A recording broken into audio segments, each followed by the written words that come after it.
L'Olympique lyonnais s'apprête à tourner la page avec l'arrivée imminente de Paulo Fonseca sur le banc.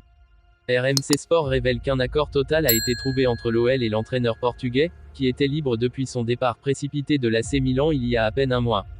Le recrutement de Fonseca s'est fait à une vitesse éclair, au point que l'OL n'a pas eu le temps d'examiner d'autres options. Cela s'explique par l'urgence de remplacer Pierre Sage, dont la gestion de l'équipe a été fortement contestée ces dernières semaines. L'arrivée de Fonseca va permettre à Lyon de bénéficier d'un coach expérimenté, qui a prouvé sa capacité à développer des équipes compétitives. On se souvient notamment de son travail au Shakhtar Donetsk, à la Roma ou encore au LOSC, où il a su imposer un style de jeu offensif et attractif.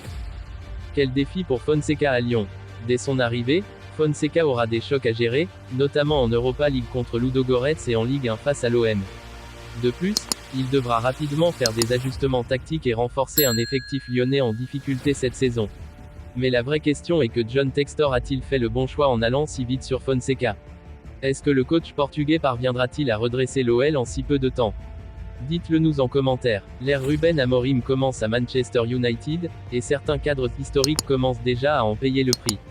Parmi eux, Casemiro, le rock brésilien arrivé du Real Madrid à prix d'or, se retrouve relégué sur le banc, voire en tribune. Pourquoi Casemiro est-il mis de côté? Amorim privilégie un milieu plus dynamique, ce qui ne correspond plus totalement au profil de Casemiro. L'ancien madrilène a connu une baisse de régime cette saison, et son rendement défensif a été critiqué. Manchester United souhaite rajeunir son effectif et alléger sa masse salariale. Face à cette situation, plusieurs clubs s'activent pour tenter de récupérer le Brésilien. La Roma semble être l'un des plus sérieux candidats, avec Claudio Ranieri qui cherche un remplaçant à Leandro Paredes, lui-même courtisé par d'autres clubs. Mais l'Arabie Saoudite est aussi en embuscade. Les clubs saoudiens, en quête de renforts expérimentés, seraient prêts à offrir un contrat XXL à Casemiro. Le choix du joueur est donc crucial. L'aventure de Joao Félix à Chelsea ressemble de plus en plus à un échec. L'attaquant portugais, qui était arrivé avec de grands espoirs, peine à convaincre sous les ordres d'Enzo Maresca. Pourquoi Félix ne joue pas à Chelsea?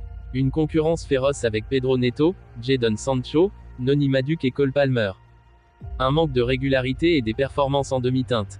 Maresca préfère des joueurs plus polyvalents et capables de défendre, ce qui ne correspond pas vraiment au profil du Portugais. Face à cette situation, plusieurs clubs européens surveillent son cas. Fenerbahçe, qui veut frapper fort en recrutant un attaquant de renom. L'AC Milan, qui cherche un joueur créatif pour renforcer son attaque. Aston Villa, qui avait déjà tenté de le recruter il y a 6 mois et revient à la charge. Ce dernier semble être une option idéale pour Félix. Le club joue la Coupe d'Europe, vise un top 8 en Première Ligue, et pourrait lui offrir une place de titulaire. Mais l'ancien joueur de l'Atlético Madrid acceptera-t-il de relever un nouveau défi en Angleterre après ses déceptions à Chelsea? Donnez-nous vos avis en commentaire. Pensez à liker, ça fait toute la différence. N'oubliez pas de vous abonner et d'activer la cloche pour être informé des prochaines vidéos.